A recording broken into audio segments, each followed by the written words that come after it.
All right, guys, take a look at this right here. This is the first review copy that we've ever received here on the channel. So it is a big moment. We finally made it, guys. Let's go ahead and get into this Blu-ray release. Alright guys, so as I mentioned, I'm very excited. Like I said, this is the first time I've ever received a review copy for a Blu-ray. I've never expected this to ever happen, but with Right Stuff's partnership, recently they've been more engaged with giveaways. We did a lot of giveaways during the holidays. I do provide some codes for all of my members, and now they provided my first review copy of this Blu-ray right here. What we're going to be taking a look at is Rental Magica. I've never heard of this series, so I don't know if that's a good thing or a bad thing, but we will find out. From what I see here in the cover, it looks very good. I like the artwork. I love the characters. I love me some witches. We got this girl right here with the witch hat. So already she's my favorite. We go on to the spine, just says Rental Magica. This release is by Nozomi Entertainment.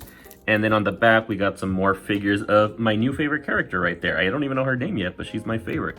And look at that. It looks like he has some Sharingan or some Tokyo Ghoul eyes going on here underneath his patch. So that looks pretty interesting. I'm very interested to see what that's all about. But let's go ahead and read this synopsis right here. It says, destroying supernatural monsters, dispelling dark magic. It's all in a day's work for the mages of Astral.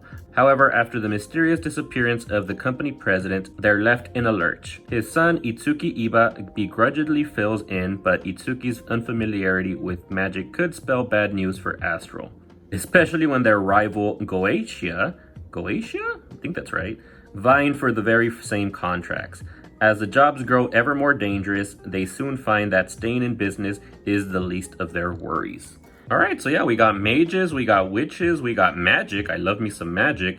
And we got some monsters and some contracts and stuff going on right here. So far it sounds pretty good. For the special features, we get some special promos, commercial spots, clean openings, clean closings, and trailers.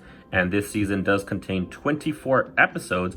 We're not gonna watch all of that. What I'm gonna do for this review is I'm gonna watch the first 5 episodes or so, how many episodes I can get through in the next few days, and I will give you guys a review after watching a few episodes of the series, give you guys my initial thoughts, let you guys know if this release is worth picking up.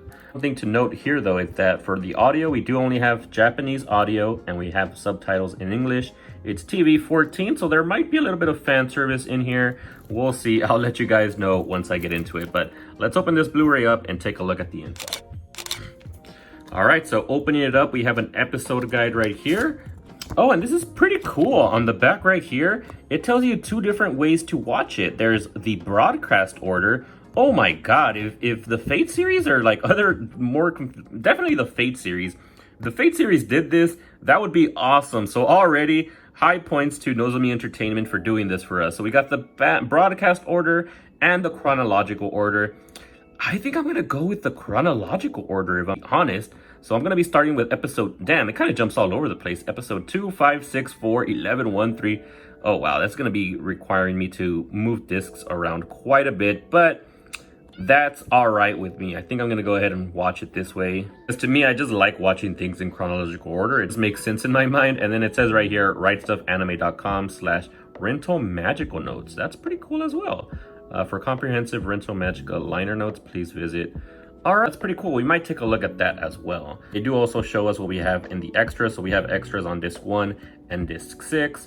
And then they tell us what the main cast of voice actors is right here on the bottom left. So overall, pretty good release. Like I said, I've never seen this before. So that's a first for me. And I've opened up quite a few Blu-rays in my time. So really good stuff, Nozomi Entertainment and Right Stuff. So here's the disc. We got some nice disc art. We got disc 1, disc 2 with my favorite character right there. We'll see if she remains my favorite character as I watch the series. Disc 3, disc 4. Wow, we got a lot of discs. Discs 5 and disc 6. We don't have any background art, but I do really like the disc art. So with that, let's go ahead and jump into the series. By the way, I don't know if I already said it, but thank you, Right Stuff, for providing this review copy for me. I really do appreciate it, and I love them. They're just the best place to shop for anime and manga. So, but yeah, now let's go ahead and get into episode 2.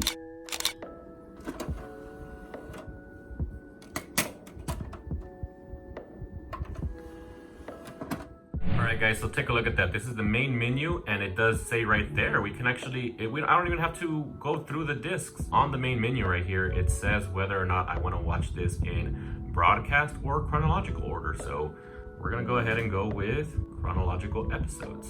And there you go, it gives you the episode list. Well, we're gonna start off with episode 2. 2,000 years later. All right, guys, so it's been not even a few days, it's been a few weeks maybe, and I've watched not 5, not 10, but 12 episodes. That's right, I've watched about half of the series, and let's go ahead and talk about it. So I did read the synopsis earlier. The story follows Itsuki Iba, who basically got thrown into this magical life. He was just a normal high school student, but once his father mysteriously disappeared, he was sort of forced into becoming the successor, and he became the successor for Astral, which is, it's basically a business. It's a business that hires different types of mages, and they take contracts from different people that have a bunch of magical type of issues. What they call it spell contamination or magic contamination. I saw the last time I watched an episode was about 2 to 3 days ago, so I might have forgotten a few of the terms. But yeah, they basically take those contracts and they get paid for it. But a business is just as strong as its employees, and Astral used to be a big business. They used to have a bunch of mages, but once the father disappeared, a lot of those mages kind of went with him. They didn't want a weak president, and Itsuki Iba, he is practically new to magic. The whole time, like I said, he was just a regular high school student. He didn't practice any magic, but once he was forced into this role, he quickly had to learn. So pretty much throughout the whole first half, he's a noob at magic. He's learning magic. He's reading as many books as he can along the way. And this girl right here, what's her name right here? By the way, I got this from the link that's provided inside of this. This is just a character breakdown so that I don't forget people's names. But Honami, she's basically the witch, the girl that I said I really liked her character design. And after watching the show, she probably is my favorite. I do really enjoy her character. She's the one that's pretty much training him, and you can also tell that she is in love with him, or that she has a thing for him, because she's actually a very strong mage, and a lot of people question why she's even at this Astral company, and it's pretty much because of Itsuki Iba. But yeah, that's pretty much what the whole first half of this season is, or this series, because I believe it is complete at 24 episodes. So it's just basically them going around doing different contracts. We also got Goetia, which is another business entity, and Adelicia is apparently the successor for that company, and she's actually a very strong witch as well. I would say Honami and Adelicia, that's her name, right? Adelicia, those are my two favorite characters. Of course, it had to be the two main girls of the series. Itsuki Iba, honestly, I wasn't a big fan of his. He's just a little bit too nice for my liking, which is one of the reasons why Astral is still alive. The members that are still around, they like him because he's nice, and so that's why they still have this business unit. But yeah, he's also kind of useless for the most part. The only time he ever does anything useful is when he takes off his mask, which does pretty much happen at the end of every episode. That's kind of how they get through the whole situation that they have, because apparently the eye that he has under there, it has some special power that allows him to see through his enemies and every one of their moves.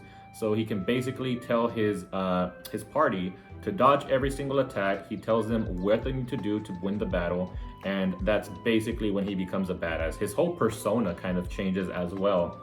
So that's the only time he does anything cool, but other than that, yeah, he's pretty much useless up until the midway point of this series. I don't know if he somehow ends up becoming a better mage in the second half of the series. I'll find out when I finish this series. But now let's go ahead and talk about like the last 2 episodes that I saw. And that's where I kind of feel that the story starts to pick up. We are introduced to this new character. I don't have his name. I only printed out the members of Astral. But there's this new character that's introduced who apparently trained under Itsuki Iba's father. So he is a very experienced mage, and he is actually fighting for control of Astral. because he believes that he should be the true successor of it, since he basically learned everything that Itsuki Iba's father knew. And so he does challenge Itsuki Iba, which the association is what it's called, I believe. The association, to begin with, doesn't really like Astro, and they don't like Itsuki Iba. So when he came forward with this plot to take over, they kind of entertained it. And so yeah, right now, the last episodes that I saw, they're kind of in this sort of mode where they have to battle each other, all the different mages from both Team Astro and from his side, which he only has one mage that's really with him. But like I said, he's a very experienced mage. So the last episode that I saw, he pretty much took on the whole team by himself. And that's pretty much all I've watched, guys. So from what I've seen, I will say that the whole first part of the series is pretty episodic. It's a little bit repetitive as well, with him basically taking off his mask and that being his trump card basically at the end of every episode. That can get repetitive, but the characters, I do like them. Like I said, I really like Honami and even the other members of the team. They're all very likable, especially Koyashiki. I like him. He's kind of the comedic relief of the series.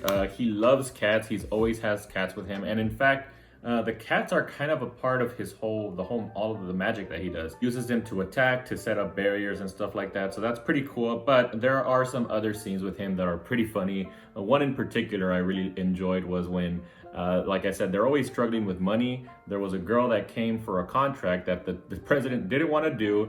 But as soon as she said how much they were going to pay them, he's like, all right, here's the contract. Please sign right here.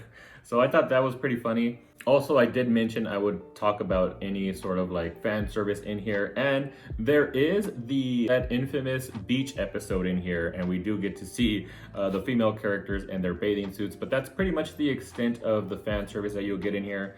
There's no unnecessary shots of the panties or anything like that, so if you guys are worried about that, you don't need to worry about it here. But it's not needed. It's really just a good series on its own. And as far as the Blu-ray quality, I will say that was one of the things that was kind of a downside for me. It's not quite as crisp as you would like it to be, especially for a Blu-ray.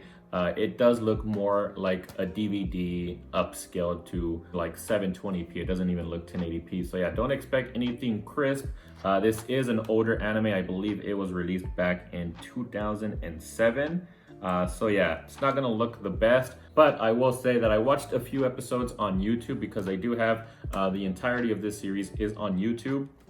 This Blu-ray does look better than what's on YouTube. So yeah, if you guys liked what I said about the series, definitely consider picking this up. I'll leave a link to this Blu-ray down in the description down below. If you guys still aren't too sure based off what I've said, consider watching it on YouTube. Watch a few episodes, see if you enjoy it, and if you do, then go ahead and pick up the Blu-ray. Again, the link is in the description down below. So yeah, with that, guys, I hope you guys enjoyed this video. I really enjoyed getting this review copy in and having to sit down and watch the series and give my thoughts on it for you guys. So I hope you guys enjoyed this. If you did, don't forget to like, share, and subscribe if you haven't already. And I'll see you guys on the next one.